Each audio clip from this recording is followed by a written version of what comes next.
రుద్రదేవుని తల నరికి అతని తలని దేవగిరి సామ్రాజ్యంలో రాజ్యమంతా ఊరేగిస్తూ కాకతీయుల పైన తన ఆధిపత్యాన్ని నిరూపించుకోవడానికి ప్రయత్నం చేసిండు.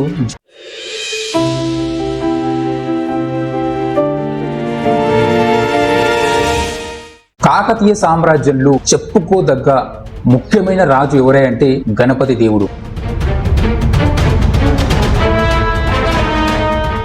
ఈయన యొక్క పరిపాలనా కాలాన్ని స్వర్ణయుగం అని కూడా చెప్పుకుంటారు మన చరిత్రకారులు. అంతటి గణపతి దేవుడి జీవితంలో కూడా చాలా విచిత్రమైన సంఘటనలు జరిగినాయి. ఈ గణపతి దేవుడి జీవితంలో జరిగిన సంఘటనలకి ముఖ్యమైన వ్యక్తి ఎవరై అంటే దేవగిరి సామ్రాజ్యానికి చెందినటువంటి రాజు జైత్రపాలుడు. కాకతీయ రాజులకి అతి ముఖ్యమైన అత్యంత శత్రువులు ఎవరై అంటే యాదవులు. ఈ యాదవులు ఎవరంటే ఈ దేవగిరి కోట అంటే ప్రస్తుతం ఉన్న ఔరంగాబాద్ అంటే మహారాష్ట్ర, వీళ్ళు కాకతీయులకి ప్రధాన శత్రువులు. అయితే ఇక్కడ ఏ రాజైనా సరే తన సామ్రాజ్యాన్ని విస్తరించుకోవాలని మాత్రం చూస్తాడు. సో దానిలో భాగంగానే కాకతీయుల సామ్రాజ్యానికి చెందినటువంటి ఈ రుద్రదేవుడు ఎవరైతే ఉన్నాడో మహారాజు, ఈ రుద్రదేవుడు దక్షిణ దిక్కు ఉన్నటువంటి ముదిగొండ చాళుక్యులు, చోళులు వీళ్ళందరూ కూడా ఓడించి వాళ్ళని తన సామంతులుగా చేసుకున్నాడు ఈ రుద్రదేవుడు. సో దీనిలో భాగంగానే రుద్రదేవుడు ఏం చేసినాయంటే పశ్చిమ దిక్కున ఉన్నటువంటి ఈ దేవగిరి కోటపై కూడా దండెత్తి అక్కడ సామ్రాజ్యాన్ని కాకతీయ సామ్రాజ్యంలో కల్పాలని ఉద్దేశించుకొని ఒక రాజుగా రుద్రదేవుడు దేవగిరి కోటపైకి దండెత్తిండు. దేవగిరి కోటకి అంటే దేవగిరి సామ్రాజ్యాన్ని పరిపాలిస్తున్న అత్యంత శక్తివంతమైన యాదవరాజు ఎవరై అంటే జైత్రపాలుడు. రుద్రదేవునికి భీకరమైన యుద్ధం జరిగిన తర్వాత చేతులు రుద్రదేవుడు ఓడిపోతాడు. అక్కడితో ఆగకుండా ఏం చేశారంటే రుద్రదేవుని తల నరికి అతని తలని దేవగిరి సామ్రాజ్యంలో రాజ్యమంతా ఊరేగిస్తూ కాకతీయుల పైన తన ఆధిపత్యాన్ని నిరూపించుకోవడానికి ప్రయత్నం చేసిండు. సో ఈ సంఘటన చూసినటువంటి ఈ రుద్రదేవుని సోదరుడు ఎవరైతే ఉన్నాడో అంటే తమ్ముడు మహాదేవుడు ఎవరైతే ఉన్నాడో ఆయన తట్టుకోలేకపోతాడు. సో ఆయన ఆలోచన ఏంటంటే ఎప్పటికైనా సరే ఈ దేవగిరి రాజ్యంపై దండెత్తి సంహరించాలి, అతని రాజ్యాన్ని ఆక్రమించాలి, తన అన్నకి జరిగిన అవమానానికి తన అన్న మరణానికి కారణమైనటువంటి ఈ చేతుని సంహరించాలి అని చెప్పేసి ఎప్పుడూ పగతో రగిలిపోయేవాడు ఈ మహాదేవుడు.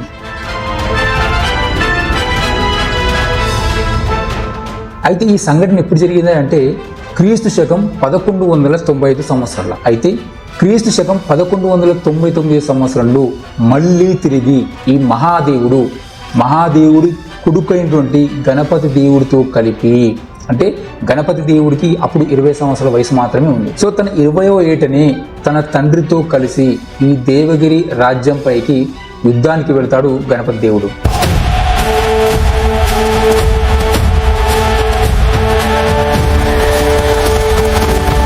పగతో రగిలిపోతున్నట్టు ఈ మహాదేవుడు భీకరంగా యుద్ధం చేసినప్పటికీ కూడా మొదట వీళ్ళపై చేయి అనిపించినప్పటికీ కూడా చివరికి ఈ యాదవరాజు ఎవరైతే ఉన్నాడో ఆయన తెలివితోటి యుద్ధం ముగిసే సమయానికి తన వద్ద ఉన్నటువంటి మిగిలిన సైన్యాన్ని ఒకేసారి కాకతీయుల సైన్యంపైకి దండెత్తిపిస్తారు. ఈ సమయంలోని కాకతీయ సైనికులు అలసిపోయి ఉండడం వల్ల చాలా మందిని జైత్ర సంహరిస్తారు.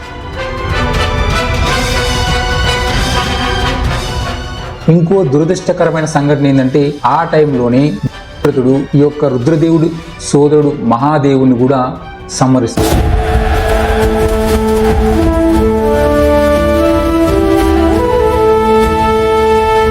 సో మహాదేవుని సంహరించడమే కాకుండా మహాదేవుడి కుమారుడు అయినటువంటి ఈ గణపతి దేవుని కూడా బంధించి దేవగిరి కోటకి లాక్కెళ్తాడు జైత్రపాలుడు. ఈ సంఘటన జరిగిన తర్వాత చాలా మంది సామంతరాజులు ఏం ఆలోచించారంటే ఇక కాకతీయుల సామ్రాజ్యం అయిపోయింది, ఇంకా కాకతీయుల అంతం మొదలైంది,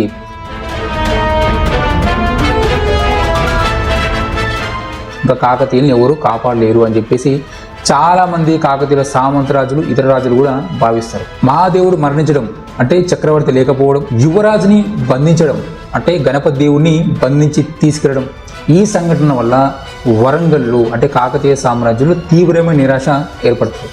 ప్రజలందరూ కూడా భయభ్రాంతులకు గురవుతారు. అంటే ఇక కాకతీయ సామ్రాజ్యం అంతమైనట్టే, ఈ కాకతీయ సామ్రాజ్యాన్ని వేరే రాజ్యంలో కల్పించుకోవడం చెప్పేసి అక్కడ ప్రజలందరూ కూడా భావిస్తారు.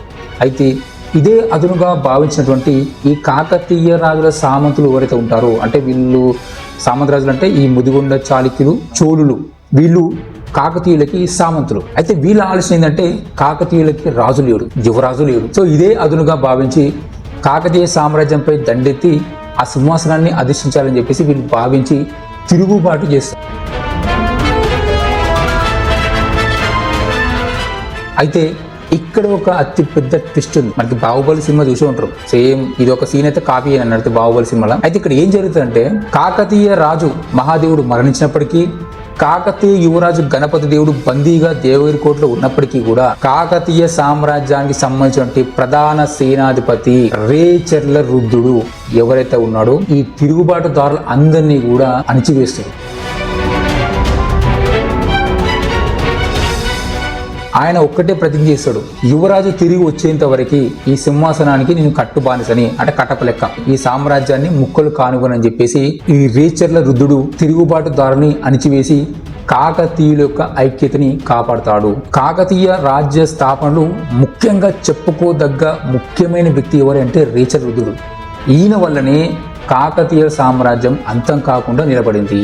అయితే క్రీస్తు శకం 1199 సంవత్సరంలో దేవగిరి సామ్రాజ్య సంబంధించిన రాజు ఈ జైత్రపాలుడు గణపతి దేవుణ్ణి బంధించి మళ్ళీ తిరిగి క్రీస్తు శకం 1203 సంవత్సరంలో విడుదల చేసిండు. అయితే ఇక్కడ చాలా మంది చరిత్రకారులకి ఒక భిన్నమైన అభిప్రాయం ఉంది. ఒక యువరాజును బంధించి అతన్ని చంపకుండా అతన్ని ఖైదు చేసి మళ్ళీ దాని తర్వాత ఎందుకు విడుదల చేసిండు అని చెప్పేసి చాలా మంది చరిత్రకారులు కూడా ఇప్పటికి కూడా కొన్ని సంఘటనలు చూస్తే కొంతమంది ఒక్కొక్కరు ఒక్కొక్క రకంగా చెప్తారు. అయితే దీంట్లో ముఖ్యంగా చెప్పుకోవాల్సింది ఏంటంటే క్రీస్తు శకం 1200 సంవత్సరానికి వచ్చేసరికి మన దేశంలో అంటే భారతదేశంలో మెల్లిమెల్లిగా ముస్లిం నవాబుల ఆధిపత్యం పెరిగిపోతున్నాం. సో ఆ సమయంలో ఈ దేవగిరి సామ్రాజ్యానికి సంబంధించిన ఏం ఆలోచనంటే మనకి శత్రుత్వం కంటే మిత్రత్వం మంచిది అని భావించి ఈ యొక్క గణపతి దేవునితోని ఒక ఒప్పందం చేసుకొని మీరు ఎప్పటికైనా మాకు సపోర్ట్గా ఉండాలి, మాకు ప్రతి విషయంలో కూడా మాకు సపోర్ట్గా ఉండాలి, మాకు అనుకూలంగా ఉండాలని చెప్పేసి ఒక ఒప్పందం పెట్టుకొని ఈ గణపతి దేవుణ్ణి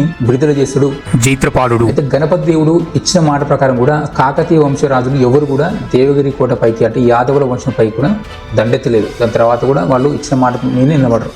కానీ అందరూ కూడా ఏకమై తిరగబడ్డది ఎవరి మీద అంటే ముస్లిం నవాబుల మీద, ముస్లిం రాజుల మీద తిరగబడ్డారు. అయితే 1203 సంవత్సరంలో విడుదల చేసినటువంటి ఈ గణపతి దేవుణ్ణి కాకతీయ సామ్రాజ్య ప్రజలు ఆనందంతో ఆహ్వానించి తనకి చక్రవర్తి కుర్చీనిచ్చి కూర్చోబెడతారు.